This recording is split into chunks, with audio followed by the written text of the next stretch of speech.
We are into round 4 now in a 12-team league, and we're, around 40th overall or so, and we have Brandon Cooks coming off the board with Robert Woods, Chris Godwin, and Kenny Golladay. So Cooks, Robert Woods, Godwin, and Golladay, they seem to be, in my opinion, in a little bit of a tier of their own, because after that we're talking about A.J. Green and Tyler Boyd, Cooper Kupp, Tyler Lockett, who's really interesting, Calvin Ridley, but a lot of number 2 receivers or the injured A.J. Green. But we got Brandon Cooks, Robert Woods, Chris Godwin, Kenny Golladay. I guess we have a couple of number 2 receivers in there as well. All right, talk to me about this group again. Cooks, Woods, Godwin, Golladay. I mean, it's a great group, especially look at what their average draft position is. You're talking round 4 or later. If you decide to go 2 backs, 2 receivers, maybe 3 running backs and a receiver, this is your second guy, or if you're lucky, your third receiver, it's a great way to build your team. They all have, in my opinion, top 15 upside, and in some cases top 10. I don't know how realistic this is in PPR to see these guys falling this far, but in non-PPR, I think you can get Kupp and Godwin and potentially Golladay in round 5, and I think that's unbelievable value. Yeah, there's a huge disconnect here, Adam, between what you're saying in terms of the value on the Fantasy Football Calculator and our ADP on CBS, which is on the screen right now. Chris Godwin at the 56th pick, absolutely love that, and I would get a lot more of them than I ever do in any of our drafts. But if you're telling me that Cooks, Woods, Godwin, and Golladay are all going right in the same range, well, that's why I have a ton of Brandon Cooks and Robert Woods, and I cannot seem to draft Chris Godwin. Do these guys have big upside, or are they sort of low-end number 1 wide receivers at best? Like Cooks has basically been every year. If you say low-end number 1 and you're getting them 2 rounds later than the low-end number 1 guys, then that's fantastic. Who? Like 2 rounds later than who? I mean, if you have to put them in the category of T.Y. Hilton and Keenan Allen, and if you want to throw Mike Evans in there, I would say that Evans has a much higher ceiling than those guys. But if he has a down year, then the guys that you're taking in the middle to the back end of round 2 and early round 3, and you're getting them in round 4 and round 5 potentially. The big upside guys in this group for me are Cooks and Golladay. And you look at Cooks last year, 80, 1,204, and only 5 touchdowns. If his touchdown rate just normalizes to where it was the 3 years before that, and he doesn't miss basically one entire game where he didn't score any fantasy points, well, he's an easy number 1 wide receiver and maybe a top 6 or 7 guy. He may have been closer to like 85, 1,309. I did the math. If he had caught 2 more touchdowns, I didn't give him any more yards. But if he had caught 2 more touchdowns, Cooks would have gone from 14th in non-PPR to 11th, and still I think would have stayed 13th, which surprised me. That would have given him just 7 touchdowns. But yeah, like every single year, here are his Brandon Cooks' finishes in non-PPR last 4 years: 11th, 8th, and 14. And remember, Heath basically mentioned he missed pretty much 1 game. And in PPR, 12th, 10th, 15th, and 13th. He's a little bit better in non-PPR, but he's a solid 12th-ish wide receiver. So you should value Cooks that way. Golladay, you mentioned him, Heath, as someone in this group that has a lot of upside. And I mean, I agree. I was ready to make him like my guy because Dante Pettis was my guy. I have to back off of that. I was ready to make Golladay like my dude that I want to draft all the time because I don't think he gets enough respect, and I thought people loved him. He's like 6'4". He's a physical specimen. He runs well. I mean, I love everything about Kenny Golladay basically, except his schedule is pretty tough. Although Arizona week 1, Patrick Peterson will be suspended for that game, so probably not tough. But it is a tough schedule, and he only played 2 games last year with without Golden Tate, but with Marvin Jones. Those 2 games were against Chicago and Minnesota. Marvin Jones, believe it or not, was more involved near the red zone. Everything changed in the 4th quarter of the 2nd game when Marvin Jones got hurt and Kenny Golladay got, I think, 6 targets in that quarter. So that was interesting. But I really like Kenny Golladay. I'm sort of going to push all those concerns aside and be very happy with him as my number 2 wide receiver late in round 4. I like Golladay a lot, but I also look at not just Jones coming back, but they added two guys to compete at the tight end position.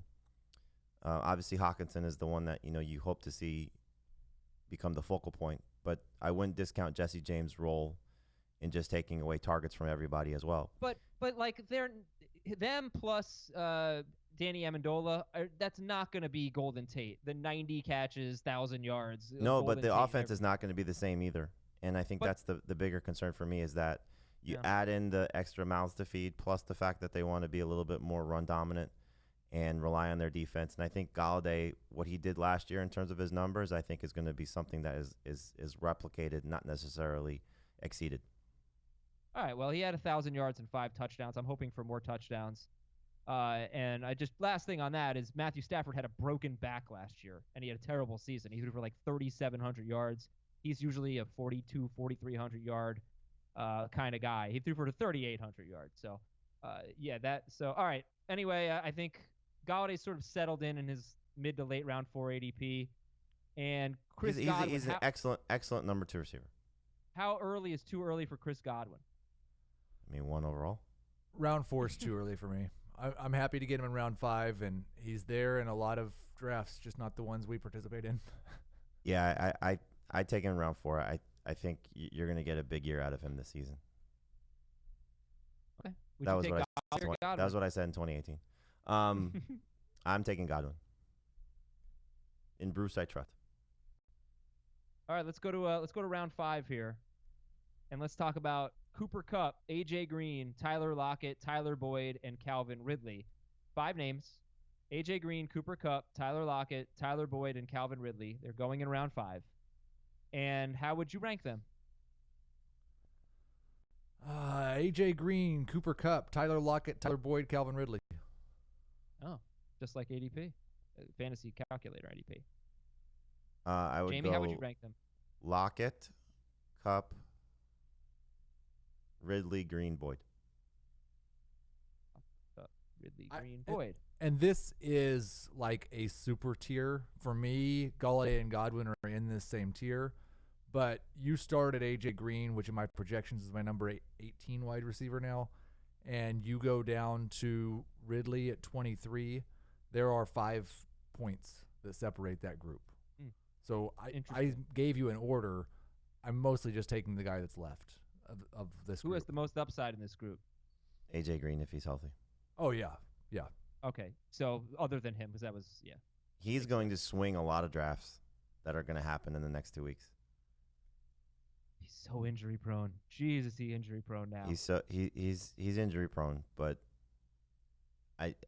look, we don't know how many games he's going to miss. There, he may not be ready until week 10. Week 6. He may be fine for week 2. We have no idea how he's going to recover from the minor surgery, and when they feel comfortable putting him back on the field, and when he feels comfortable getting back on the field in a contract year. But if he's 13 plus games of what this guy's capable of doing, and you're getting him in round 5 or later, I hate the fact that he is hurt right now, but he's also he's missed 16 games since 2014. That's still less than Odell Beckham. But he's older and obviously not as a potential to be as explosive an offense. Yeah, I don't think he's as good as Beckham. I mean, I didn't say this about Beckham, but Beckham, his first 2 seasons were probably his best 2 seasons for Beckham, at least on a per-game basis. And those were 2 seasons where Eli Manning had more than 4,000 passing yards and 30 or more touchdowns, which is what we expect from Baker Mayfield.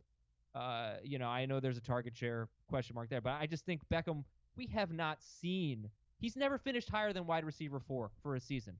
We have not seen what Odell Beckham is capable of. We know what AJ Green is capable of. In my opinion, he's not capable of being Odell Beckham if they're both at their absolute best. Sorry for the detour. But look, Green's certainly capable of being better than everybody else in this range. Cooper Kupp is a touchdown machine. He has proven to be Jared Goff's favorite red zone target. He will probably have some yardage games that aren't very good, and there might be some weekly downside with Kupp. Tyler Lockett is so interesting to me because he is not a red zone threat at all. That's why my bold prediction has been since the NFL draft that DK Metcalf is going to lead the team in touchdowns. Did we ever figure out what our bet is? No, I don't think so. But I mean, I watched the preseason game and I thought DK Metcalf actually looked pretty good. If he had a better quarterback throwing to him, he might have had some big numbers. I don't know if Lockett played. We'll talk about Metcalf later. But yeah, I don't know. Like Lockett, if Doug Baldwin were available in round 5, like vintage Doug Baldwin, he'd be the best value in fantasy drafts. Lockett had a great season last year. I think he was like 12th in non-PPR, 17th in PPR. So does he look like a total steal in round 5? I think so. Yeah, I love it. I think there's a very good chance that his targets go up considerably. The touchdown rate's going to fall. He won't be quite as efficient, but I love him as a number 2 wide receiver, especially in non-PPR. How many targets did you give him? 101. See, I think if he gets over 100 targets, you're talking about 70 catches and north of 1,000 yards easy. I don't know. That feels like a high catch percentage. I don't know what his catch rate is, but he's such a big play guy. I would think it'd be on the low side. First off, he's a Russell Wilson receiver, and they always have extremely high catch rates. You're right. But Lockett's catch rate last year was 81%. Whoa. For his career, it's 70%, which is what I use, 70% to get him to 70 catches. So there you go. Okay. Yeah, he was definitely a little lucky last year. He had the 56th most targets and only 6 red zone targets, and he's usually not. He's got 19 career receiving touchdowns. 6 of them have been 20 yards, inside 20 yards. So personally, if I had Lockett, I would not mind spending a late round pick on DK Metcalf just to see how that plays out. Yeah, I don't. DK Metcalf right now is behind. Like I don't. What? I don't think we're going to see DK Metcalf on the field on the first offensive play for the Seahawks. Yes, he will be involved. Well, he won't be starting. They love him.